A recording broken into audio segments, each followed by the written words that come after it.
स्वागत है आप लोग का कौटिल्या कोचिंग बलरामपुर में। आज जो शख्स हमारे सामने बैठे हुए हैं उन्हें किसी परिचय की ज़रूरत नहीं है, ना ही वो किसी परिचय के मोहताज हैं।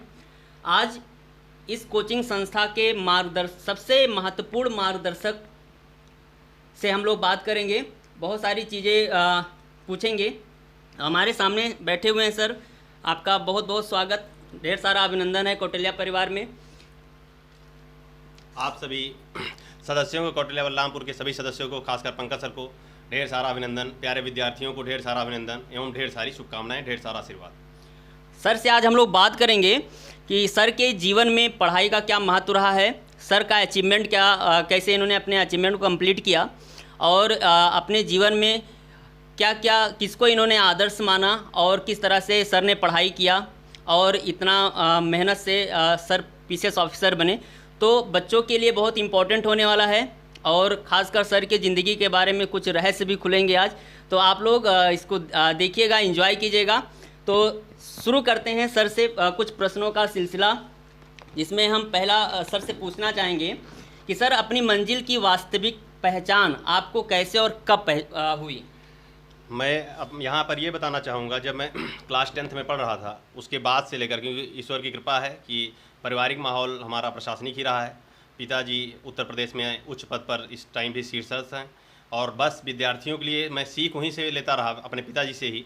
लेकिन कुछ और हमारे जो टीम थी, हमारे साथ जितने भी स्टूडेंट थे, हमारे जो भी लोग पढ़ रहे थे, जो कलीग थे, उनका कम से कम कुछ ना कुछ प्रेरणा मिल रहा था। कुछ लोग केवल सिविल सोच रहे थे, लेकिन उस समय माहौल था डॉक्टर इंजीनियर बनने का।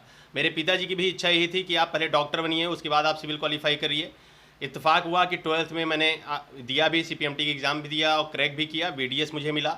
लेकिन उसके बाद मेरा मन वहाँ मेडिकल क्षेत्र में उतना अच्छा नहीं लग रहा था। मैं अपने दोस्तों के साथ 2005 में मैंने दिल्ली का सफ़र तय किया, वो भी सिविल सेवा में जाने के लिए। वहाँ पर मेरे दोस्तों में खासकर दीपक श्रीवास्तव, सौरभ मिश्र इत्यादि ने बहुत साथ दिया, उनको मैं तहे दिल से आभार व्यक्त करता हूँ। सर आपके चयन की सफलता के लिए जो आपने संघर्ष किया, इस संघर्ष में किस किस व्यक्ति का महत्वपूर्ण योगदान रहा है? कहा जाता है कि हर सफलता के पीछे किसी ना किसी महिला का जरूर हाथ होता है, तो क्या आपकी ज़िंदगी में भी ऐसा कुछ रहा है? ये पंकज सर का व्यक्तिगत प्रश्न है, लेकिन महिला में सबसे महत्वपूर्ण मान लीजिए देखा जाए तो सबसे महत्वपूर्ण है माँ का बहुत बड़ा हाथ रहा। उसके आगे जितने हमारे रिश्तेदार में चाहे जो रहे, वो यही चाहते थे महिलाओं में, चाहे हमारी बड़ी माँ रही हो, चाहे चाची रही हो, चाहे बुआ रही हो, सबने ही चाहे कि आप अच्छे पद पर हों, क्योंकि घर से एक माहौल मिला हुआ था। अब पंकज सर का जो प्रश्न है उधर की तरफ मैं जाता हूँ। जब मैं दिल्ली यूनिवर्सिटी में पहुँचा, दिल्ली यूनिवर्सिटी जैसी जगह पे मैंने पढ़ाई लिखाई की, वहाँ पर टॉपर्स भी रहा, लेकिन वहाँ पर मैंने ऐसा कोई माहौल मेरा नहीं रहा। कुछ अतीत के पन्ने रहे जिसको मैं यहाँ पर सबके सामने खोलना नहीं ठीक है, लेकिन कम से कम ये स्थिति रही कि उनका महत्वपूर्ण योगदान रहा कि जो मेरे साथ अतीत में जुड़े रहे वो वर्तमान में मेरे साथ नहीं है। चलिए सर, बहुत बहुत धन्यवाद। सर मैं आपसे ये पूछना चाहूँगा कि मतलब आप हमारी कोचिंग के संरक्षक भी हैं, तो आपसे ये पूछना चाहूँगा कि सिविल सेवा की तैयारी करने के लिए हमारे जो प्रिय विद्यार्थी लोग हैं वो तैयारी कहाँ से शुरू करें और क्या क्या वो अपने जीवन में अपनाएं जिससे उन्हें सफलता मिले? सबसे महत्वपूर्ण है, जो विद्यार्थी वर्तमान में सिविल की तैयारी कर रहे हैं उनका एक लक्ष्य होना चाहिए कि मुझे सिविल सेवा में जाना है। कई यूट्यूब वीडियो आप देखेंगे, आप सब लोग बोलते हैं कुछ नहीं, आप सरकारी नौकरी करिए। मैं अच्छे यूट्यूब वीडियो भी देखता, अच्छे आप मोटिवेटर हैं, वो कहते हैं पहले सरकारी नौकरी कर लीजिए। मैं भी क्लास में कई बार बच्चों को बोलता था, नहीं, सबसे महत्वपूर्ण जो सिविल सेवक बनना चाहते हैं उनको महत्वपूर्ण है वो अपना लक्ष्य तय कर लें कि मुझे IAS ऑफिसर ही बनना है, IAS से नीचे नहीं आना है, यही उनके जीवन का उद्देश्य होना चाहिए। और उसके लिए उनको क्लास 11 से ही स्ट्रेटजी बनानी पड़ेगी। उस स्ट्रेटजी में सबसे महत्वपूर्ण आजकल माध्यम बहुत चल रहा है, तो मैं ये सजेस्ट करूँगा कि उनका माध्यम यदि हिंदी रहे तो उच्च स्तर का लेखन रहे, और यदि इंग्लिश मीडियम है तो बहुत ही अच्छा है, क्योंकि वो आजकल देखा भी जा रहा है, तो उसको हम लोग डिनाई नहीं कर सकते। यदि इंग्लिश मीडियम का विद्यार्थी है तो उसके सफलता के अवसर ज़्यादा हैं, लेकिन तब भी हिंदी मीडियम वाले बिल्कुल पीछे नहीं हैं। वो अपनी भाषा में सुधार करें, अपनी लेखनी में सुधार करें, वो 100% सफल हो सकते हैं। उसके लिए उनको शुरू से ही 11th क्लास से ही पढ़ना होगा और केवल एक ही टारगेट रखना चाहिए, सिविल सेवा में, वो भी उच्च पद IAS। मेरा भी सपना है, लेकिन अभी मैं वहाँ तक नहीं पहुँच पाया। अभी अटेम्प्ट मेरे 2 बाकी हैं। ईश्वर की कृपा रही तो आगे मैं कोशिश करूँगा तो सफलता मुझे मिल सकती है और आप सबको भी 100% सफलता मिलेगी। सर जहाँ तक मुझे जानकारी है कि आपका हमेशा कोई भी प्री रहा हो, चाहे वो PCS का रहा हो, चाहे वो UPSC का रहा हो, कोई भी स्ट्रीम का, तो आप प्री हमेशा सर निकाल देते हैं और यहाँ तक कि मेंस भी आपका अच्छा जाता है। कुछ ही परसेंटेज, कुछ ही ऐसे नंबर रहते हैं बहुत कम जिससे आप पीछे रह जाते हैं। तो आप कौन कौन से ऐसे सामग्री का यूज करते हैं, मतलब पठन कार्य के लिए कौन कौन सी किताबों का यूज करते हैं, जो हमारे मतलब जो विद्यार्थी हैं, बच्चे हैं, अगर वो पढ़ना चाहें तो आप क्या बताना चाहेंगे? सबसे महत्वपूर्ण है पंकज सर कि प्री पास करने के लिए आपका कॉन्फिडेंस बहुत बूस्टअप होना चाहिए, ओवर कॉन्फिडेंस नहीं होना चाहिए। प्री की लिए ईश्वर की असीम कृपा भी रही कि 2011 में मैंने पहली बार आईएएस प्री दिया, उसी बार सीसेट लगा था और पहली बार में ही मैंने आईएएस प्री क्वालिफाई किया। लेकिन ओवर कॉन्फिडेंस, मैं अपनी ही कहानी बताता हूँ, ओवर कॉन्फिडेंस आ जाने की वजह से उसी टाइम मैंने बीपीएससी प्री भी पास किया था, लेकिन ओवर कॉन्फिडेंस आ जाने से मैं आईएएस मेंस फेल हुआ और बीपीएससी का मेंस मुझे छोड़ना पड़ा। वो स्थिति थी, तब तक मैं 2013 में ही फाइनल किसी अच्छे पद पर पहुंच सकता था। मेरे कई मित्र हैं उसी टाइम डिप्टी एसपी बन गए बिहार में, बिहार लोक सेवा आयोग के थ्रू। लेकिन वो मैंने वहाँ से सीखा, फिर मैंने कोशिश की कि जो जो चीज़ें हैं आपको पहले क्या करना है कि उस पर आपका कॉन्फिडेंस इतना अच्छा हो जाए कि प्रश्न कहीं से भी पूछे जाएं, किसी भी स्तर से घुमाकर पूछे जाएं, लेकिन आप बिल्कुल अर्जुन की तरह सीधे जो है केवल आँख को देखिए कि आपका प्रश्न का जो आंसर है उसी में छुपा है, उनके ऑप्शन में छुपा है। यूपीएससी की एक बहुत अच्छी आदत है कि वो अपने प्रश्नों में ही उत्तर छुपा कर देता है। यदि आपने प्रश्न को ठीक से पढ़ा है तो आपके उत्तर 100% सही होंगे। उसके लिए सबसे महत्वपूर्ण है एक ही चीज़ को कई बार पढ़ना, कई किताबों के ढेर मत लगाइए, केवल एक किताब को कई बार पढ़िए और नए नए उसमें व्यूज उत्पन्न करिए और आप उसका नोट्स बनाते रहिए। आप 100% सफल होंगे। मेरी ढेर सारी शुभकामनाएं भी हैं और ये मेरा वादा भी है आपसे। जैसे सर, जहाँ तक मुझे जानकारी है कि आप इतना हार्ड वर्क करते हैं, आप इतना मेहनत से काम करते हैं। लॉकडाउन में हमने देखा बहुत सारा सब लोग छुट्टी में थे, लेकिन आपने लगातार सरकारी कार्य को अंजाम दिया। लेकिन उसके साथ साथ भी आप पढ़ने के लिए अपना टाइम निकाल लेते हैं, तो आप घर पर इस समय भी कब तक बैठते हैं, कब तक पढ़ते हैं और पढ़ाई का क्या टाइमिंग रहता है सर आपका? प्रिय विद्यार्थियों, इसमें मैं आपको एक महत्वपूर्ण बताना चाहता हूं कि सबसे महत्वपूर्ण है कि आपका इसमें एक महत्वपूर्ण पहलू जो इन्होंने पंकज सर ने पहले पूछा उसके बाद का पहलू अब आ गया। इसमें आपके जीवन साथी है, मैं विवाहित हूं, उसमें जीवन साथी का भी एक योगदान है कि आज तक अभी भी मैं 1 बजे रात में ही सोता हूँ, 1:30 बजे रात में ही सोता हूँ। यदि मैं 12 बजे से पढ़ रहा हूँ तो 2 बजे तक, तो उसमें कभी भी मेरी पत्नी ने यह प्रश्न नहीं पूछा कि आप क्यों अलग कमरे में बैठे हैं, क्यों पढ़ रहे हैं। तो उनको भी मैं तहे दिल से आभार व्यक्त करता हूँ और माँ का योगदान तो है ही है सर्वस्व। तो अभी भी आपको कम से कम, मैं तो चलिए नौकरी के दौरान, लेकिन जो खाली हैं उनको रात का समय ज़्यादा देखना है कि रात में अधिक से अधिक पढ़ाई करें। और मैं तो ये कहूँगा 9 बजे पढ़ना शुरू करें और सुबह 4 बजे तक पढ़ें। वो सुबह वाली कहानी बंद कर दीजिए कि सुबह उठते थे लोग पढ़ते थे तभी सफल होते थे। आप कभी भी पढ़ेंगे और ईमानदारी से पढ़ेंगे तो आप 100% सफल होंगे। सर, आपके लिए तो सफलता हमेशा कदम चूमती रही है आपकी, चाहे वो मेडिकल फील्ड में आपने पहली बार बीडीएस लिया, उसके बाद में आपने इधर कई सारा एग्ज़ाम पास आउट किया। तो मैं आपसे ये पूछना चाहता हूँ सर कि मतलब आप अपनी पढ़ाई को सबसे ज़्यादा अहम भूमिका देते हैं या किसी संस्थान को अहम भूमिका देते हैं? आप किस संस्थान में पढ़े जिससे आपका पीसीएस क्वालिफाई हुआ? सबसे महत्वपूर्ण रहा कि देखिए संस्थान का योगदान होता है, क्योंकि मैं जब निकला दिल्ली में भी अच्छे में आईएएस से मैंने तैयारी की, दिल्ली यूनिवर्सिटी का प्रोडक्ट था वहाँ से पढ़ने के बाद में, लेकिन वहाँ पर मैंने पहले ही एमए प्रीवियस में ही नेट क्वालिफाई किया और ईश्वर की कृपा थी कि मैंने 7 बार लगातार नेट क्वालिफाई किया, 8वीं बार में जेआरएफ क्वालिफाई कर पाया। मैं वहाँ से लौटा और मैंने कौटिल्या में पढ़ाना, अध्यापन का कार्य शुरू किया और वहाँ से एक सफलता की सीख मिलती गई।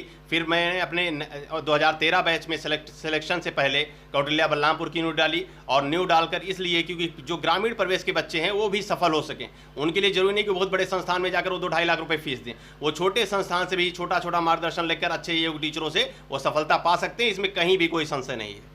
सर, जैसा कि आपका जो फैमिली बैकग्राउंड है बहुत ही अच्छा रहा है, सारे जितने भी मेंबर हैं सब अच्छे पोस्ट पर हैं और सब सरकारी सेवा में निवृत्त हैं।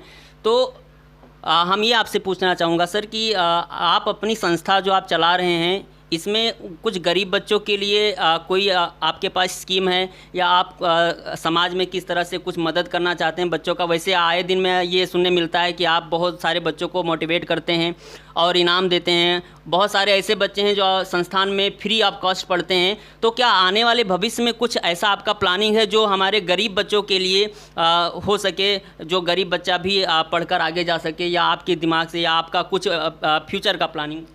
बिल्कुल पंकज सर, मैं यही चाहता हूं कि कौटिल्या बलरामपुर में अधिक से अधिक संख्या में गरीब बच्चे पढ़ें और वो अपना नाम रोशन करें। अपने नाम के साथ साथ आप सभी का और कौटिल्या बलरामपुर का भी नाम रोशन करें। उसके लिए मैंने ये तैयारी की है कि यदि हम लोग अच्छे मुकाम पर पहुँचे, 4 साल में कौटिल्या बलरामपुर ने काफ़ी सफलता दी है, और हम लोग अच्छे मुकाम पर जब पहुँचेंगे तो 100 विद्यार्थी हर सेशन में फ्री पढ़ेंगे। ये मैं आज इस पूरे भारत देश के समक्ष यूट्यूब के माध्यम से अनाउंस करता हूं। कौटिल्या बलरामपुर में 100 गरीब विद्यार्थियों को, जो वास्तविक गरीब होंगे, उनको हम लोग फ्री में शिक्षा देंगे और ये सब में आप सबका भी योगदान महत्वपूर्ण रहेगा। जी सर, तो आप लोग के सामने सर ने बताया है, और मैं अपने सारे विद्यार्थियों से कहूँगा कि सर के द्वारा बताया हुआ हर कार्य यहाँ पर होता है। तो जो सर का स्कीम है, जो आगे फ्यूचर में प्लानिंग है, वो सब ज़रूर होगा। सर एक सवाल और, अक्सर ये देखा जाता है कि आदमी जब प्यार में धोखा खाता है तो IAS PCS या किसी एग्ज़ाम को पास आउट करता है, तो प्यार में धोखा खाने के बाद ऐसा UPSC क्वालिफाई होता है, या ब्रेकअप करने के बाद में सफलता में कुछ ऐसा राज छिपा होता है? तो आप क्या कहना चाहेंगे? पंकज सर, दोनों बिल्कुल अलग अलग चीज़ें हैं। प्यार में धोखा खाना और ब्रेकअप होना दोनों परिस्थितियों पर डिपेंड करती हैं। लेकिन ये है कि आप अंदर से आत्मविश्वास आपके अंदर है, तो चाहे आपका ब्रेकअप हुआ हो प्यार में, चाहे आपका जो है कहीं किसी कारणवश किसी भी जिस महिला पद से आप जुड़े रहे हैं उसका विवाह हो गया हो, उससे कोई फर्क नहीं पड़ता। यदि आप आत्मविश्वासी हैं तो आपको सफलता अवश्य मिलेगी। बस ईश्वर का मनन करते रहिए, ईश्वर को ध्यान करते रहिए। जी सर, तो देखा आप लोगों ने, सर ने मेरे सभी प्रश्नों का बहुत ही साफ सुथरे से उत्तर दिया है। और अंतिम प्रश्न मैं सर से पूछना चाहूँगा कि सर वर्तमान समय पर चयनित हैं, बहुत ही अच्छे पोस्ट पर हैं, PCS अधिकारी हैं सर, तो भविष्य में आप आगे सर आपका क्या प्लानिंग है खुद के लिए, कि आप क्या करना चाहेंगे? पंकज सर, मेरा ये उद्देश्य है कि मैं प्रॉपर PCS में भी अच्छे पद पर पहुंचना चाहता हूं। मेरा मुख्य उद्देश्य यही है, क्योंकि मैं IAS का अटेम्प्ट तो मेरा बचा है, लेकिन मैं IAS के पद पर पहुंचने के बाद जो मैं विद्यार्थियों के लिए कर रहा हूं वो कार्य उतने अच्छे से समापन नहीं हो पाएगा। लेकिन मेरा उद्देश्य है कि मैं SDM तक पहुंचूं, और SDM पद पर होने के बाद कम से कम अपने और विद्यार्थियों का मार्गदर्शन करूं, या जो आप लोग का ही जो जुड़े हैं उनका मार्गदर्शन करूं, वो सभी अच्छे पद पर पहुँचें लोक सेवा आयोग के थ्रू, और हम लोग एक अच्छा टीम बनाएं जो पूरे भारत में कम से कम, आज 100 का सपना है, कम से कम कल 5 लाख गरीब बच्चों का हम लोग भरण पोषण कर पाएँ, उनको शिक्षा दे पाएँ। धन्यवाद सर, बहुत बहुत शुक्रिया सर।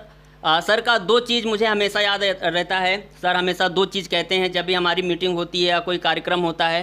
पहला कि सर के लाइफ में बहुत सारी चीज़ें हैं और कोई इतना इम्पोर्टेंस नहीं है कोचिंग, लेकिन हमेशा सर के मुँह से 2 चीज़ हम हमेशा सुनते हैं कि पहला चीज़ माता पिता सर्वोच्च हैं, और उसके बाद में अगर कोई स्थान आता है तो वो उनका संस्थान है जहाँ के वो संरक्षक हैं। यहाँ तक इवन अपनी पत्नी या अपने और किसी भी व्यक्ति को कोचिंग से बढ़कर सम्मान नहीं देते हैं। तो इससे आप समझ सकते हैं कि कोचिंग के प्रति या देश के प्रति या बच्चों के भविष्य से कितना लगाव है सर को, या देश के लिए क्या करना चाहते हैं। और दूसरा, सर हमेशा अपने क्लासरूम में अपने बच्चों से हमेशा ही कहते हैं कि हमेशा कोचिंग हमेशा आना चाहिए, क्योंकि कोचिंग हो या संस्थान हो या कोई कॉलेज हो, वहाँ की जो ईंट की दीवारें होती हैं वो भी हमें कुछ नसीहत देती हैं, कुछ शिक्षा देती हैं। तो ये था शांतनु सर का हमारे साथ कुछ इंटरव्यू टाइप का। अब इंटरव्यू तो नहीं कह सकते हैं, लेकिन सर के जीवन से जो भी चीज़ें जुड़ी थी कुछ बच्चों का, ये हमेशा रहता था कि सर के बारे में हमें जानना है, सर कैसे पढ़े, सर का बैकग्राउंड क्या रहा है, सर ने कितना मेहनत किया है। सर किसी भी ऐसे कॉलेज से नहीं पढ़े हैं जो बहुत ही हाई स्टेटस का कॉलेज था, या बहुत ही अच्छा इंग्लिश मीडियम कॉलेज रहा हो। सर आप प्राइमरी का एजुकेशन आप कहाँ से सर? प्राइमरी एजुकेशन, मेरे बाबा जी भी जो है प्राइमरी में टीचर थे। मैंने प्राइमरी स्कूल जो सरकारी होते हैं उसमें पढ़ाई की, क्योंकि परिवार का बैकग्राउंड अच्छा था, उस समय भी मुझे समस्या नहीं थी। उसके बाद मैंने सरस्वती विद्या मंदिर में पढ़ाई की, वो भी गवर्नमेंट। फिर उसके बाद मैंने 11th से लेकर 12th तक टाउन्स एंड इंटर कॉलेज, जिसकी फ़ीस मात्र 19 रुपये थी, वहाँ पढ़ाई की। हाँ, उसके बाद मैं अवश्य दिल्ली विश्वविद्यालय गया, वहाँ की भी फीस कम ही थी, वहाँ पर रहकर पढ़ाई की। और वहाँ पर थोड़ा सा परिवार का जो एडमिनिस्ट्रेशन था, प्रशासक रूप था, वहाँ पर मुझे पहली बार दिल्ली में देखने को मिला। सर मुझे कोई एक वाकया याद आता है, किसी ने कहा कि सर आप जब दिल्ली तैयारी करने के लिए गए थे तो घर के लोगों का मानना था, उनका प्रेशर था कि आप डॉक्टर बने, लेकिन आप कुछ घर से सर भाग के गए थे, या कुछ ऐसा मैंने सुना। अंकल सर, वो स्थिति बिल्कुल रुलाने जैसी है, क्योंकि मैं परिवार में बहुत अच्छे से पला बड़ा। और वहाँ जब मैं दिल्ली पहुँचा, क्योंकि अचानक मेरा BDS में सिलेक्शन हो चुका था, मुझे KGMU BDS में मिल रहा था। मेरे पिताजी की इच्छा थी कि आप BDS के बाद भी IAS बन सकते हैं, PCS बन सकते हैं। लेकिन उस टाइम आपको पता होगा कि मजिस्ट्रेट जो है बहुत बत्तियां लेकर चलते थे, गाड़ी में बत्ती लगी है, आगे पीछे लोग चल रहे हैं। तो वो सपना था, क्योंकि पिताजी भी मेरे उसी रूप में थे, मैंने उनको देखा। तो जब मैं वहाँ पहुँचा बिना बताए इन लोगों को, तो हम लोग के पास पैसे उतने नहीं थे। वहाँ पर कनॉट प्लेस में 7 दिन दिल्ली यूनिवर्सिटी में एडमिशन के दौरान मैं फुटपाथ पर सोया, और मेरे मित्र जो दीपक श्रीवास्तव सब रजिस्ट्रार हैं, वो भी मेरे साथ 7 दिन फुटपाथ पर ही सोए। और ये हम लोगों ने आज तक अपने घर से भी शेयर नहीं किया, जो आज मैं आप प्रिय विद्यार्थियों से शेयर कर रहा हूँ। तो आपको ये जानकर हैरानी होगी कि सर के बड़े पिताजी जो हैं वो मिलिट्री में अच्छे पोस्ट पर रहे हैं। सर के पिताजी डीडीओ से स्टार्ट किए थे, आज लखनऊ में बहुत ही अच्छे रैंक, कमिश्नर रैंक तक गए हैं। और सर के जो छोटे चाचा हैं वो भी इंटर कॉलेज के लेक्चरर हैं। तो सर का बैकग्राउंड इतना अच्छा था, लेकिन अपने आप से जो पढ़ाई का इन्होंने इतना स्ट्रगल किया अपनी लाइफ में कि हमें अपने सेल्फ पे कैसे स्टैंड होना है। तो आजकल के जो बच्चे हम देखते हैं कि वो 500 रुपया फ़ीस देना होता है या जो है वो उनको पढ़ाई करना होता है, तो उनके अंदर जो हिचकिच आता है कि हम नहीं कर पाएंगे या हमारी बैकग्राउंड इतना है, हम पापा का बिजनेस संभालेंगे या ऐसा कुछ करेंगे। तो उनको शायद इससे नसीहत मिले, उनको ये सीखना चाहिए कि जिनके घर में जो है लाखों की आमदनी हर मंथ में होती हो। सर के भाई हैं वो भी अच्छे पोस्ट पर हैं, 2-2.5 लाख रुपये पर मंथ की सैलरी है, MBA कर चुके हैं, अच्छे बिजनेस मैन हैं। तो इस तरह से एक अच्छा बैकग्राउंड होते हुए भी अपने पैर पर खड़ा होना और घर से भाग जाना, 7 दिन तक जो है भूखे रहना और जो है अलग जो है एक क्या कह सकते हैं, मतलब कहते हुए भी शब्द नहीं है, कहाँ सोना, कोई सोने का जगह नहीं होता है। उसके बाद में घर से बगावत करके तैयारी करना, ये सब अपने आप में एक अकल्पनीय है, सोचने पर ये रोंगटे खड़े हो जाते हैं। लेकिन यही एक त्याग था, एक परिश्रम था सर का कि भारत के कोई ऐसे राज्य नहीं है जहाँ पर सर ने लेक्चर ना लिया हो, पढ़ाया ना हो। लगभग हर स्टेट में सर ने लेक्चर लिया है, पढ़ाया है, उसके बाद में सर को सफलता मिली है। तो इनके अनुभव को आपने सुना और आई थिंक कि आप लोग अपने जीवन में आदर्श किसको मानते हैं ये मैं नहीं कह सकता, लेकिन सर की जो कहानी है, सर ने जो स्ट्रगल किया उससे आप अपने लाइफ में कुछ सीखेंगे। और हमारे यहाँ के जो विद्यार्थी हैं जो हम कौटिल्य परिवार से जुड़े हुए हैं, मैं उनसे बार बार निवेदन करता हूँ आप इस वीडियो को देखिएगा और सर के द्वारा जो भी बताया गया है उस पर अमल कीजिएगा। तो आपका सर बहुत बहुत धन्यवाद, हम बहुत बहुत आभारी हैं कि आज सर आप सामने आए और बहुत सारी चीज़ों को आपने बताया। बहुत बहुत धन्यवाद सर। कौटिल्य परिवार का तहे दिल से आभार। Thank you.